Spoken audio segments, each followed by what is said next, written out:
Hi guys, and welcome back to the channel. Today we're going to be talking about why it is you need 16 champs ranked up as soon as possible. So when you get into this Marvel Contest of Champions, your first mission is to get 16 champs ranked up as soon as possible in order to complete all content in the game. So, why it is, first of all, let's talk about why it is you need 16 champs. Well, first of all, you need 5 champions for defense, 5 defensive champions for Alliance War defense to place in Alliance War. Secondly, you need 3 champions for Alliance War attack. So that's 5 for war defense and 3 for attack, your top 3 attack champions. That's 8 champions already used up. And remember, once attack phase starts, these champions are locked up for the next 12 hours or 24 hours. Now, Alliance Quest, you need 3 attack champions. So you need 3 champions so in Alliance Quest, and you need 8 champions for Alliance War. That's 11 champions. You also need 5 champions for General Daily Questing, and there is where we get the 16 champions from. 8 for Alliance War, 3 for Alliance Quest, and 5 for daily general questing and completing different maps. So, I'm going to talk to you a little bit now about Alliance War. Hopefully, when you start Alliance War, you have your notifications on the in-app notifications set to on. So, as soon as an Alliance War starts, you get that notification on your mobile device and you're able to go into the game and place your champs right away. And you should already know which 5 champs you're using. This is not something you should be dilly-dallying with. You should already know which champs you have, and I'm going to show you how I already know what champs I'm using for Alliance Defense, Alliance War Attack, Alliance Quest, and which champs I have available that I'm going to use into General Questing depending on what maps we run. So first of all, who do I use for Alliance War Defense? Well, for Alliance War Defense, I'm going to use this guy. I use the champion as my first option in Alliance War Defense. And the reason I use him there is because the champion, while attacking or defending the final node in a quest, the champion has an additional 683 attack and block penetration. And of course, that is based on what SIG level you have your champion rated at. So the champion is one of the first guys I'm going to put on that as a boss node or somewhere in that Alliance War for defense. I'm also going to use this guy from the tech chart class. I'm going to use Iron Man Infinity War. And why do I want him? Because he has the shock, he has incinerate, he has armor break, he has molecular armor, and he has great synergies. But the second passive is what I look at as well. While 15% health or less remains on Iron Man, and he's under the effect of an armor effect, the suit generates 3.62% power per second, so he has power gain, and he has a 100% chance to auto-block attacks without consuming armor. This auto-block triggers parry, and that is where he wrecks you. So if anyone has fought an Iron Man Infinity War and took him down to under 15%, you know how annoying he becomes to fight. So he's my second guy I'm going to be placing in Alliance War for defense. Now, who's my next guy? The next guy is from the mutant class, and I am going to put in my old school boy, NIGHTCRAWLER. NIGHTCRAWLER has those evade charges, and if you have your NIGHTCRAWLER unawakened, he is fantastic. If he's awakened, he's not very good for defense. So, while dodging back, he could switch modes, but when you have NIGHTCRAWLER on his first node, when attacked, while NIGHTCRAWLER focuses on teleportation, so his teleportation node and dexterity, granting him 22% chance to evade incoming attack. The chance to evade attack is increased by 15% against attacks that would deal physical damage. So again, this guy is an evade and he's annoying as hell to fight if he's unawakened. If he's awakened, he's much easier to fight because he switches from that evade mode to swashbuckling mode, where he actually fights you, trying to bleed you, and that is where you could easily wreck him. So number 2, I would put Nightcrawler in my Alliance War defense. I already know that I have my 3rd champion lined up, and that is from the skill class, and Korg is my guy. Korg is my go-to guy now, and again, why? He is unstoppable. He has the rock shields, meaning that once he has those rock shields up, if you're not using a light attack to take off those rock shields, while rock shield is active and Korg is struck by a medium, heavy, or special, you are going to take damage. 597 physical damage is inflicted to the opponent. You do not want to be running into this guy. So you want to make sure you take those rock shields off. And he has great synergy with someone else I'm going to be putting on this list now, because the next guy I'm going to be bringing into this war for defense is Thing. And Thing has a great synergy with no other than Korg.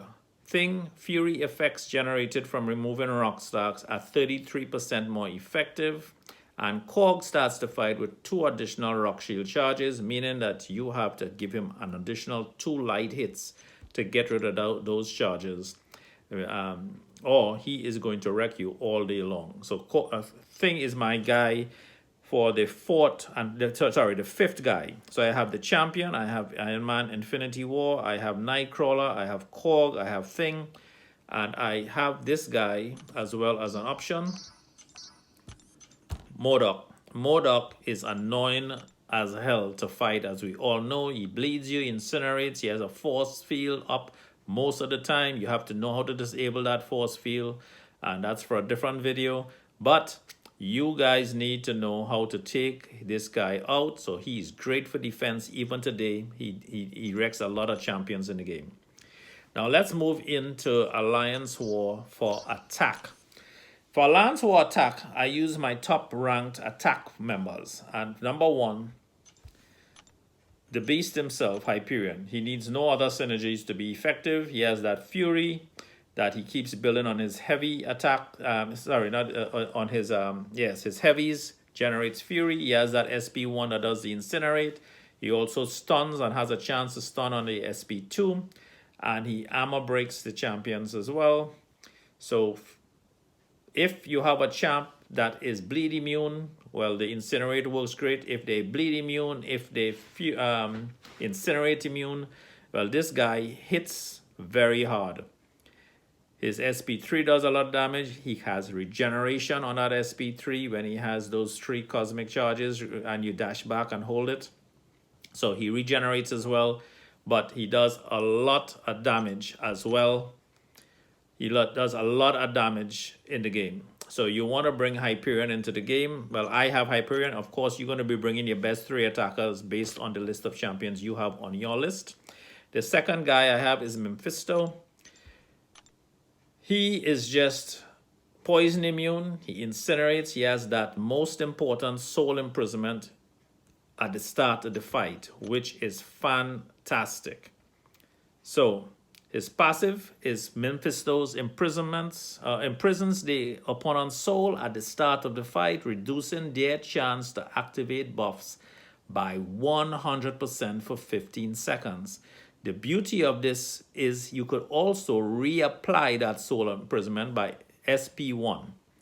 He generates 12% of power bar per second instead of taking incinerate or energy damage, and is immune to frostbite and cold snap, and is immune to all poisons in the battle realm. So this is the guy you want to bring in.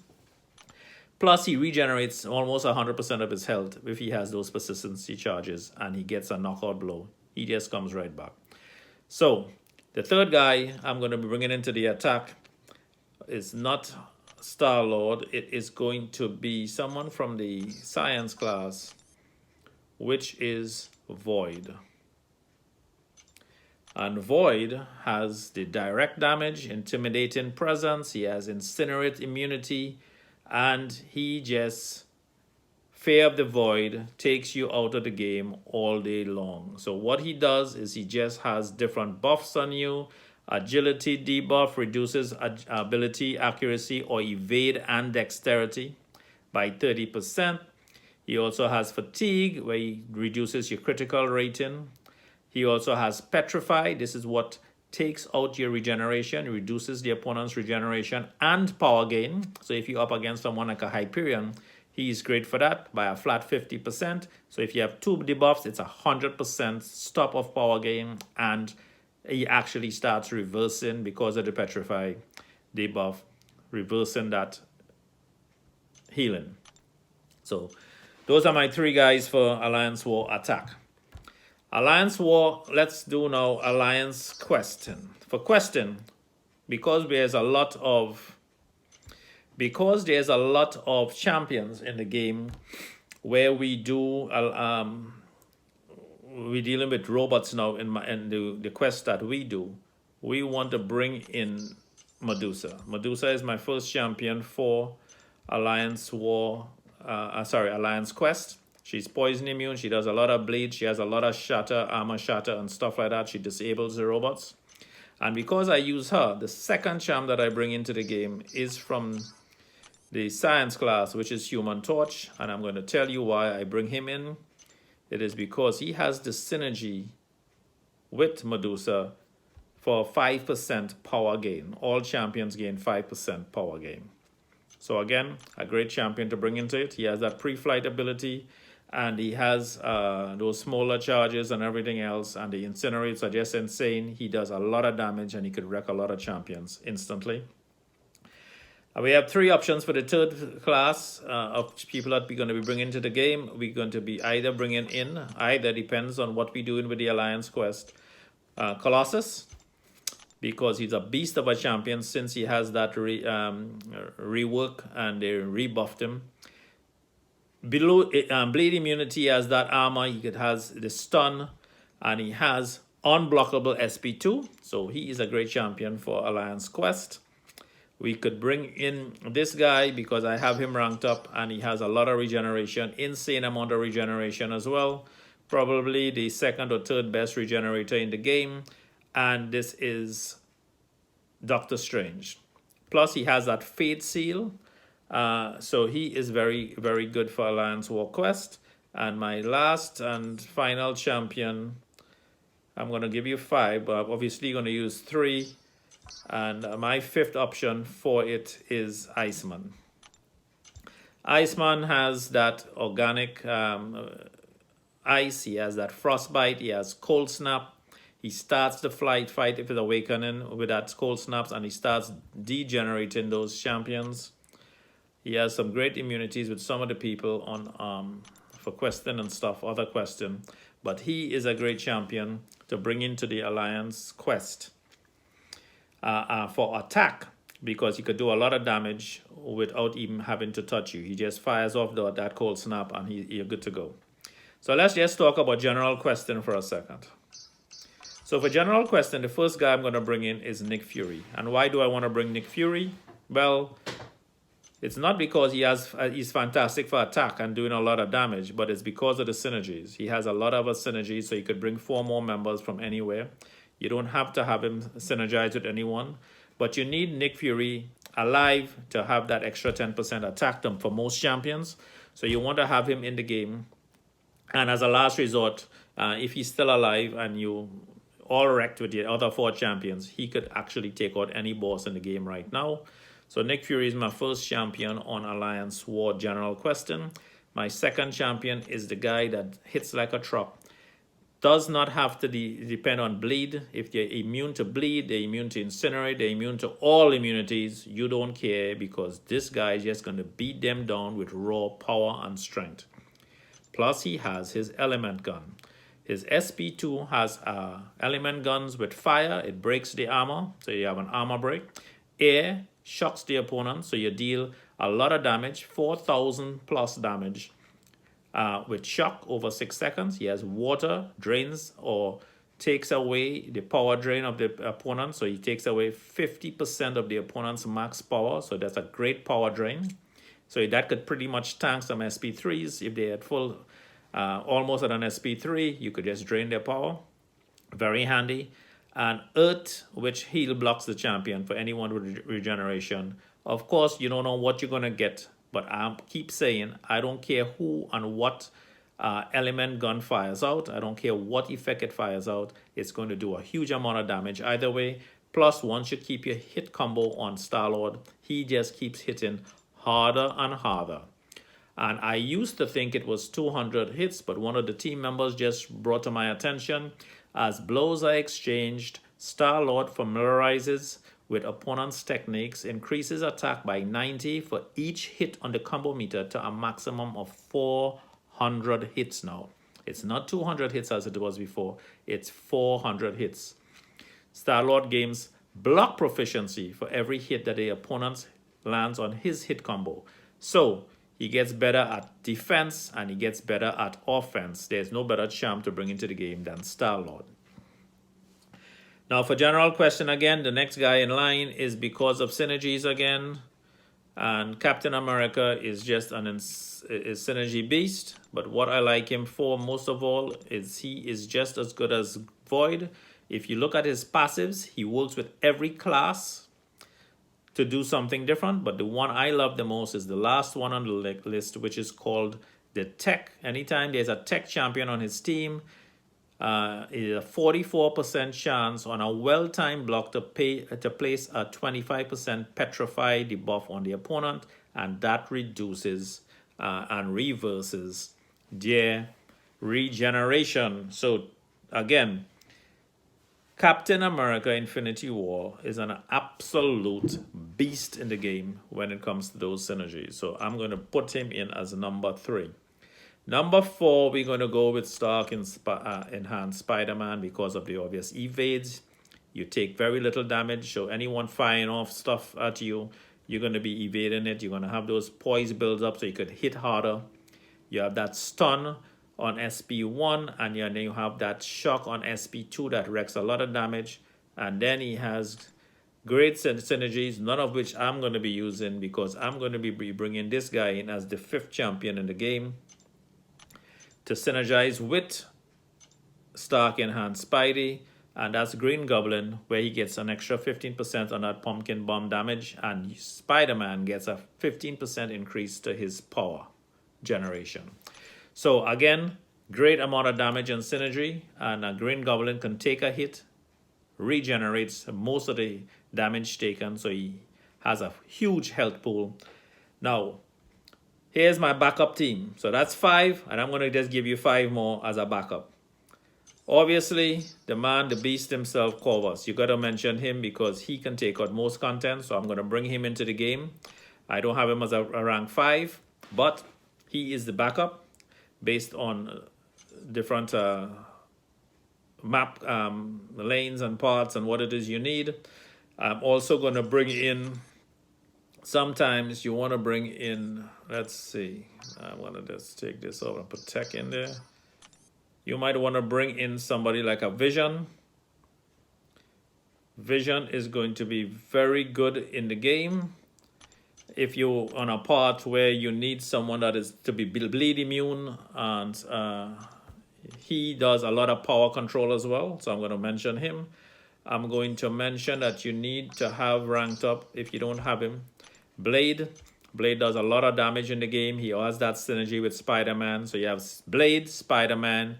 You have them combined with Green Goblin, and you have him combined with Ghost Rider. It's an awesome 4 on a team for general question. I am going to show you now 4th option on that second team, which is Magic. I just had her awakened now at a 5-star, so she's gonna be doing a lot of nullifying, power locking, and power sealing, power control. You want to bring Magic into the game, and then last but not least, Ghost Rider. I do not have him as a 5-star. I wish I did. But this guy, he puts that judgment on you. He's bleed immune. He fate seals you as well. He has one of the best regenerations in the game when you land that heavy. Right? You parry, land that heavy. you could go to work on the opponent and start regenerating. And he is bleed immune. So those are my champs, guys. 16 champs that you should rank up right away. Take 16 champs from your list. Pick the best of the best. Best for attack, best for defense. And get started on ranking them up. You saw my list, what it is I know. So before any alliance war, attack, defense, AQ, whatever it is, I already know which champs are there for that purpose. I don't switch them out and in. Unless it's some certain part that I'm trying to accomplish on a quest. So that's the list. Hope you enjoy the list. If you want, leave some comments. If you agree, disagree, whatever it is you need, advice to help the team, please comment. Please, if you like the content, do a subscribe, hit the notification bell at the bottom there so that you get follow-up videos that we putting out on a daily basis here at this point in time. And you guys remember, work less, play more, and enjoy life. Have fun, guys. Bye-bye.